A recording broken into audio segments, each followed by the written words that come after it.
ओम नमः शिवाय। हर हर महादेव। जय शिव शंभू। हार्दिक स्वागत है आप सभी का फिर से एक बार हमारे चैनल सनातन धर्म का संसार पर। दोस्तों, यह सारे उपाय पंडित प्रदीप मिश्रा जी की कथा से सुनकर सूचित किए जा रहे हैं, इसलिए वीडियो को अंत तक जरूर देखें और ध्यान से सुने। आप सबको पता है कि सावन का बहुत ही पवित्र महीना चल रहा है और आ गई है सावन की 10वीं तिथि, जो कि उस दिन को बहुत विशेष और बहुत खास बनाती है।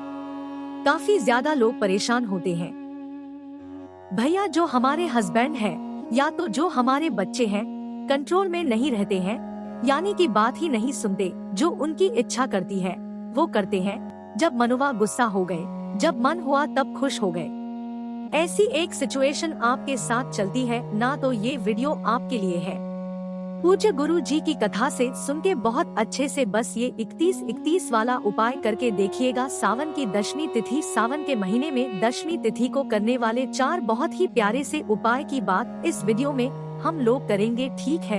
तो गुस्से को कंट्रोल करने वाला उपाय हम लोग थोड़ी देर के बाद डिस्कस करेंगे। सबसे पहले बात कर लेते हैं जो आज के टाइम पे सबसे बड़ी सिचुएशन है, और वो है धन संपदा को लेके या फिर कर्ज को लेके। भैया, हमारा कर्ज बढ़ता ही जा रहा है, धन हमारे घर में आता नहीं है। उसके लिए हम क्या करें? तो यहाँ पर भी आपको 31 वाला ही उपाय करना है। कैसे, समझो। सबसे पहले स्क्रीन पर आपको दिख रहा होगा, यहाँ पर शहद दिख रहा है ना, आपको लेना होगा इसी तरीके से शहद, है ना? शहद ले लिया, बहुत ज्यादा नहीं, 1 से 2 चम्मच शहद देना छोटी सी कटोरी में, ठीक है? ले लिया। साथ ही साथ आपको लेना होगा समी का पत्ता। ये उपाय सिर्फ और सिर्फ सावन की 10वीं तिथि को करते हैं और किसी भी दिन नहीं कर सकते, ठीक है? धन संपदा का बहुत प्यारा उपाय आपको लेना होगा। कहोगे भैया कितनी समी के पत्ते लेंगे? तो जैसा कि मैंने स्क्रीन पर लिख रखा था, कितने? 31। अब कोई जरूरी नहीं कि पत्ते ही लो, आप चाहो तो 11 ले सकते हो, 21 ले सकते हो, 51 ले सकते हो, 108 ले सकते हो, आपकी जितनी इच्छा हो ले लेना, ठीक है? समी के पत्र को क्या करेंगे? जो शहद आपने लिया है, 1 से 2 बूंद उस 1 से 2 चम्मच उस शहद में उन सभी के पत्तों को डाल देंगे, डुबा देंगे, ठीक है? उस कटोरी को लेकर पहुंच जाओगे कहाँ पे? महादेव के शिवलिंग के पास, सावन की 10वीं तिथि के दिन शाम के टाइम पे प्रदोष काल में, ठीक है? पहुंचना। जो भी आपको पूजन अर्चना करनी होगी, महादेव को जल वगैरह समर्पित करना होगा, आप करना, ठीक है? उसके बाद क्या करोगे? जो आपकी कटोरी में शमी का पत्ता है ना, उस शमी के पत्ते को आपको महादेव के शिवलिंग के ऊपर चिपकाते जाना है। आपको जो भी व्यथा, जो भी जीवन के कष्ट है, कर्ज को लेके परेशान और धन संपदा को लेके परेशान हो, उसके कामना को लेकर के आपको उनका उसी शहद से डूबा हुआ शमी का पत्ता है, उससे श्रृंगार कर देना है। ये काम सावन की 10वीं तिथि के दिन शाम के टाइम पे प्रदोष काल में जो भी व्यक्ति करता है, उसके घर से जो भी धन की समस्या है वो दूर हो जाती है। माता लक्ष्मी का वास उनके घर में हमेशा बना रहता है, ठीक है? समझ में आई बात? तो इस उपाय को जरूर करिएगा। चलो, तो पहले उपाय की हमने बात कर ली है, जो कि धन संपदा की थी। अब हम लोग बात करेंगे कि आप किसी को कंट्रोल कैसे कर सकते हैं, किसी का गुस्सा कैसे शांत कर सकते हैं, उसकी बात अब हम लोग यहाँ पर करने वाले हैं, ठीक है? जो कि है हमारा दूसरा उपाय। कैसे करोगे? समझो, इसके ऊपर आपको बहुत सारे चावल के दाने दिख रहे हैं ना? आपको कितने लेने हैं? 31 चावल के दाने लेना है, ठीक है?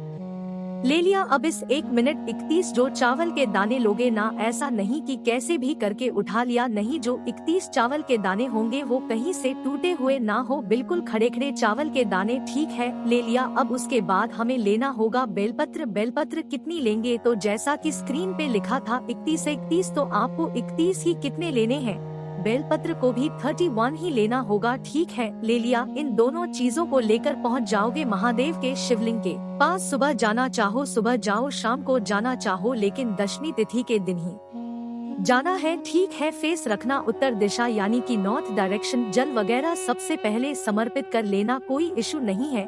उसके बाद क्या करोगे? आपके पास में 31 चावल के दाने हैं, और 31। अरे यही दोनों तो है आपके पास, तो आप क्या करेंगे? सबसे पहले एक चावल का दाना उठाएंगे और महादेव के शिवलिंग के ऊपर शंभेश्वर महादेव का नाम लेके समर्पित करना। किसका नाम? शंभेश्वर महादेव का नाम लेके समर्पित करना। अब इसी चावल के दाने के ऊपर आपको एक इस 31 बेलपत्र में से निकालनी है और उसी चावल के दाने के ऊपर समर्पित करना। डंडी रखना बाहर की तरफ, पत्ती का मुख रखना आप अपनी तरफ समर्पित करना। फिर बेलपत्र, फिर चावल का दाना, फिर बेलपत्र, फिर चावल का दाना, इसी तरीके से ऑल्टरनेट करके समर्पित करना। ठीक है, हाथ जोड़ कर के विनती करना कि हमारे घर के सदस्य है, गुस्सा करता है, बहुत ज्यादा अपशब्द बोलता है।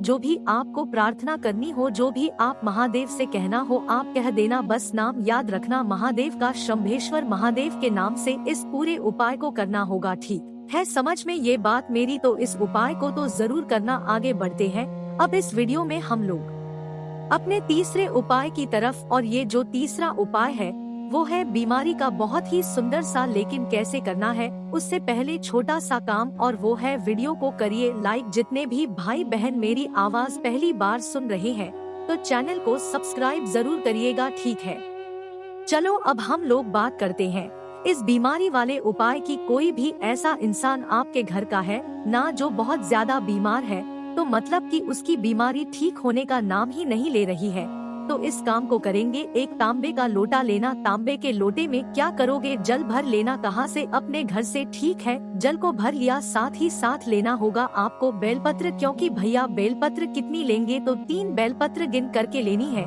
जो कि बहुत ही प्यारी सी हो, बहुत ही कहीं से टूटी फूटी ना हो। ठीक है, ले लिया। साथ ही साथ लेना होगा आपको पीपल का एक पत्ता। पीपल का एक पत्ता इजीली आपको अवेलेबल होगा, कोई इशू नहीं है, कोई दिक्कत नहीं। ठीक है, पीपल का पत्ता लेना। साथ ही साथ आपको लेना होगा शमी के 11 पत्ते। गिन करके कितने पत्ते लोगे? 11 पत्ते के। जितनी चीजें मैंने आपको बताई हैं, जितनी चीजें मतलब इस कलश के अंदर 3 बेल पत्ते डाल देना और एक पीपल का पत्ता डालना। लेकिन जो आपके पास में 11 शमी के पत्ते हैं वो इस कलश के अंदर नहीं। इन सभी चीजों को लेके पहुंच जाओगे कहाँ पे? महादेव के शिवलिंग के पास। ठीक है, महादेव के शिवलिंग के पास पहुंचना। जो कलश आपके पास में है, जिसमें 3 बेलपत्र और एक पीपल का पत्ता है जल के साथ, वो वहीं पर नीचे रख देना। आपके पास में 11 शमी के पत्ते हैं, अरे है कि नहीं है? उन 11 शमी के पत्ते को अपने दाहिने हाथ में, अपने राइट हैंड में पकड़ना और इस कलश में एक बार टच कराना। अंदर डालना नहीं है, आपको सिर्फ एक बार अपने हाथों से टच करा देना। और टच कराने के बाद शम महादेव के नाम से उन 11 के 11 शमी के पत्तों को महादेव के शिवलिंग के ऊपर समर्पित कर देना। एक साथ समर्पित करना, एक एक करके समर्पित करने की जरूरत नहीं है। ठीक है, उसके बाद हाथ जोड़ना, विनती करना कि हमारे घर का ये सदस्य है, जिसका नाम ये है, जिसका गोत्र ये है, आप इसको ठीक कर दे। आप इसको जो भी मतलब आपके अकॉर्डिंग जो भी प्रार्थना करनी हो बीमारी के लिए, वो प्रार्थना कर लेना। उसके बाद ये जो कलश यहाँ पे रखा हुआ है, इस कलश को उठाना। ठीक है, और उठाने के बाद क्या करोगे? इस कलश को लेकर जो भी व्यक्ति आपके घर में बीमार है ना, उस बीमार व्यक्ति के कमरे में पूरा एक दिन रख देना। एक दिन मतलब जिस दिन उपाय करना उस दिन पूरा दिन और पूरी रात रखा रहने देना। अगले दिन जब आप सुबह सो करके उठे, यानी कि जब आप एकादशी के दिन सुबह सो करके उठेंगे, तो आपको क्या करना होगा? ये जो कलश का जल है ना, उसको आपको 3 बार में पिलाना है। थोड़ा सा सुबह पिला दो, थोड़ा सा दोपहर में पिला दो, थोड़ा सा शाम को पिला दो। सुबह दोपहर शाम में 3 बार में उस जल को आचमन करा देना, पिला देना। और उसके अंदर का जो आप कह सकते हो पत्ता है, पीपल का पत्ता और बेलपत्र है ना, उसको किसी पिंड वगैरह के नीचे डाल देना। इस सारे उपाय को शंभेश्वर महादेव के नाम से और दशमी तिथि के दिन जो भी व्यक्ति करता है, उसकी सारी बीमारियां धीरे धीरे करके खत्म होना स्टार्ट हो जाती है। ठीक है, समझ में आई बात मेरी? तो यहाँ पर हमने 3 उपाय के बात कर दी है, जो कि बहुत प्यारे थे, बहुत अच्छे थे। आगे बढ़ते हैं अब इस वीडियो में हम लोग अपने चौथे उपाय की तरफ। और ये जो चौथा उपाय है ये भी आपके लिए है बीमारी के, क्योंकि भैया बीमारी का तो उपाय है, लेकिन इसके लिए हम करेंगे क्या?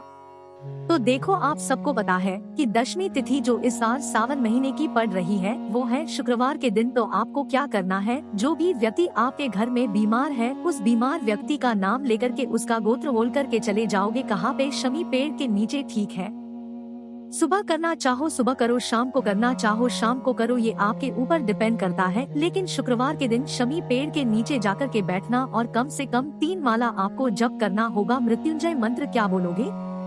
महामृत्युंजय मंत्र अगर आपको पढ़ने में तकलीफ है, ठीक से पढ़ना नहीं आता है या फिर आपकी प्रोनाउंसिएशन ठीक नहीं है तो महामृत्युंजय मंत्र गलत मत पढ़ना वरना दोष लगेगा। अगर महामृत्युंजय मंत्र आपको नहीं याद है, नहीं आता है, कहीं से देखकर भी पढ़ रहे हो तो गलत पढ़ देते हो, तो आपको बस श्री शिवाय नमस्तु भीम का ही 3 बार जप कर लेना है, वो भी किसी मंत्र से, किसी महामृत्युंजय मंत्र से कम नहीं है। ठीक है, मूल मंत्र है, ठीक है, तो इस काम को जरूर करिएगा।